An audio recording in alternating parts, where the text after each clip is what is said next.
السلام عليكم ورحمة الله. ازيكم يا حلوياتي؟ عاملين ايه؟ يا رب تكونوا بألف خير. وحشتوني جدا جدا جدا. انا بقالي 10 ايام ما بنزلش فيديوهات. والله يا بنات كنت في ظروف ما يعلم بها الا ربنا. كان ابني عيان وبيسنن وترجيع واسهال، وكنت بص الشقة كده عندي انا حقيقي ما كنتش عارفة اعمل فيها ايه ولا ايه. اول حاجة كده انا والله كنت نفسي واقفة خالص ان انا اعمل فيديو، مش عارفة اعمل ايه بالظبط. بس لو كنت بحاول كده اصوركم على طول شوية لقطات كده من حياتي. الحمد لله رب العالمين، عدت على خير. ومسكت كده غيرت اوضه النوم عشان اغير نفسيتي، رحت غيرت نظامها. بس انا الصراحه برضو محبتش ان انا افتح الكاميرا ساعات كنت بغير وبشيل، انا غيرتها لوحدي. بشيل السرير واشيل المرتبه واكنس من تحت السرير وامسح، وغيرت النظام كله الحمد لله رب العالمين. بس انا الصراحه محبتش اصور كده. حتى برضو رحت الشقه كلها مسحتها وكنستها تنظيف عميقه بقى لاستقبال المدارس واستقبال الشتاء والحاجات دي حلوه كلها. طبعا السجاجيد كده كده غصب عني رحت برضو مسكتها مسحتها ودعكتها كويس قوي بسبب كان الترجيع اللي كان عليها. برضو يعني فعلا ايه، هي الشقة اتبهدلت في الوقت المظبوط، يعني ملك بهدلها لي بالترجيع في وقت المظبوط، وقت انا اساسا كنت ان انا حابة اللي انا ايه، اللي انا يعني امسح الشقة واكنس واعزل السجاجيد وامسحها وادعكها كويس قوي. تمام. كان عندي كده مرات اخويا قالت لي بقولك ايه يا فنان، تعالي اقولك على كيكة تعمليها للمتابعين بتوعتك من غير بيض ومن غير ايه تكلفة بقى ولا الكلام ده كله. قلت يا بنتي يلا نوليني هاتي كده يلا. قالت لي هاتي بقى ايه، هاتي كده كوبايه دقيق وكوبايه زيت. تمام. زي ما انتوا هتشوفوا كده معايا، وكيسين فانيليا وكوبايه لبن وكيس بيكنج باودر علشان يرفع معايا، وشويه ملح وشويه خل. وطبعا ايه، وطبعا الكاكاو الخام بتاعك. كل ده تنزلي ايه، تنزلي فيهم من غير طبعا الدقيق. تنزلي فيهم على الخلاط زي ما انتوا شايفين كده بعمل. بعد كده تبدأي تفصل تاخدي نص كوبايه علشان تبدأي تزيني بيها ايه وش الكيكه اول ما تطلع. بس بعد كده بقى تنزلي بالمكونات اللي في الخلاط اللي هي عباره عن كاكاو وكوبايه زيت. تمام. وايه تاني يا بنات، وكوبايه السكر دي اهم حاجه، وشويه ملح وكيس فانيليا وكيس بيكنج باودر. وتنزلي بقى بيهم ايه على خليط الدقيق، وهكذا كله بقى مع بعض كده. وبدر الصينيه وزيتيها، ويلا دخليها الفرن لمده مثلا قولي تلت ساعه. بعد كده اول ما تطلع ترشيها بالايه، ترشيها بنص كوبايه الصوص اللي احنا عملناه بصوص الشوكولاته. برضو كان اول ما ابو ملك جه بالسلامه حبيت ان انا اعمل للجماعه كده اول يوم كده صينيه كيكه بالكريم كراميل. وبرضو انا الصراحه ما حبيتش ان انا اصور معاكم عملت ازاي الكريم كراميل او كده، بس انا اقولها على طول كده معاكم. انا عملت الكيكه العاديه خالص اللي هي زي اي ست مصريه او عربيه بتعملها. وبعدين رحت جبت الكراميل، جبت كوبايه سكر، وبعد كده رحت ايه كرملتها كويس قوي من غير نقطة مية في الحلة ولا نقطة زيت. بعد كده نزلت عليها بكوباية لبن دافية يا بنات. وبعدين ان شاء الله رحت نزلت عليها كده بايه، نزلت عليها بمعلقة نشا كبير عليها معلقتين لبن ومكعب سمنة بلدي. وبس كده بدأت ان انا اوطي النار خالص، بدأت ان انا افكها كده واحدة واحدة بالايه، بمضرب اللي هو المضرب السيليكون. اوكي. بس طبعا هنا كنت بنضف مكاني، انا اساسا كنت جاي من بره، كنت عند الجماعه عندي اهلنا، واخويا قالت لي على الوصفه دي قلت عطول اجي اطبقها معاكم، لان انا الصراحه كان نفسي اكل حاجه حلوه وفي نفس الوقت مش مكلفه كتير. تمام. هنا كده كانت خلصت، كنت بختبرها بالشوكه، وكانت الحمد لله رب العالمين. طبعا الشوكه ما بتكدبش، طالما الشوكه طلعت نظيفه يبقى كده خلاص استوى وقلبها استوى، كل حاجه فيها بقت حلوه الحمد لله رب العالمين. وبرضه يا بنات انا لو نسيت اي مكون من المكونات اللي انا بتكلم فيها او حاجه زي كده هكتب لكم تحت في الايه، في صندوق الوصف. وطبعا حبايبي بقى اللي في العراق وفي اليمن وفي السعودية وفي لبنان، طبعا انتوا وجودكم كده على راسي. وطبعا يا بنات القضية الفلسطينية انا بدعمها بكل حب وبكل صدق وبكل، بص مش قادره اقول لكم، انا من ساعه يعني يوم الضرب 7 اكتوبر لحد النهارده انا بصلي قيام الليل كل يوم مخصوص ليهم. هو بس يعني بنية يا رب انك انت تنصرهم فقط لا غير. طبعا انا مش في ايدي غير الدعاء.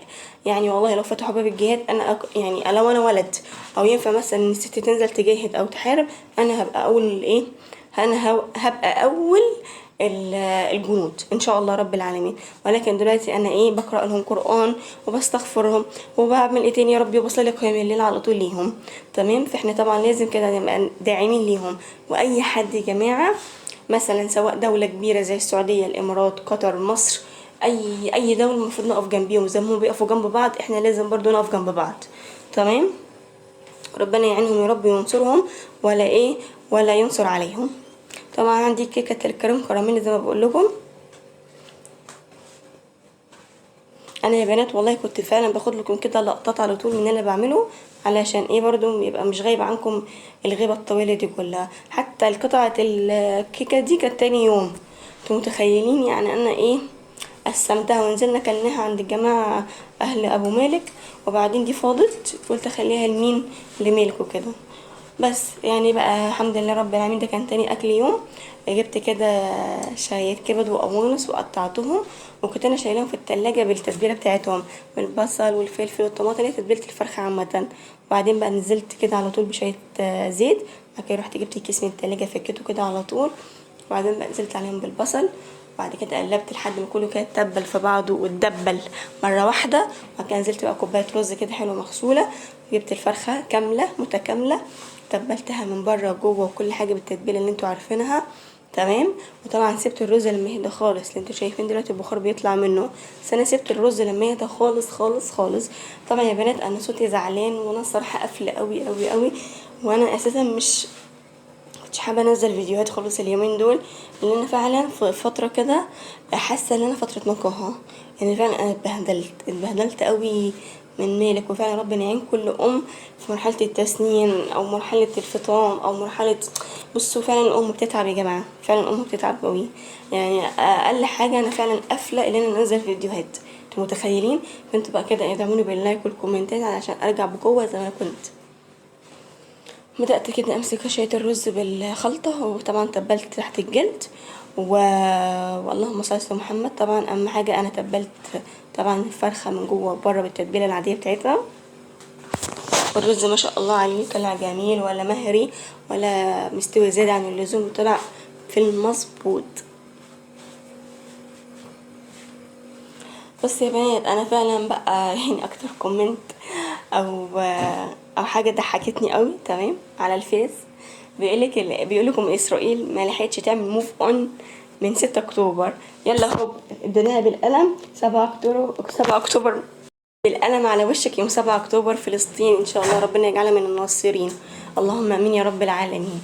وبس كده يا بنات بقى، احب كده اسيبكم كده يعني في الفيديو كده شويه، بعد كده ان شاء الله هرجع لكم.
رب يا بنات كده يكون نظام الأوضة عجبكم. أنا حبيت إن أعمل النظام ده، وفعلا حسيت كده بتغيير وتوسيع في الأوضة، وحاسة إن كل حاجة في الأوضة بدأت كده ملامحها تظهر. يا رب يكون الفيديو عجبكم النهاردة، ومتنسونيش بقى بالدعم في القناة واللايك والاشتراك الجميل منكم.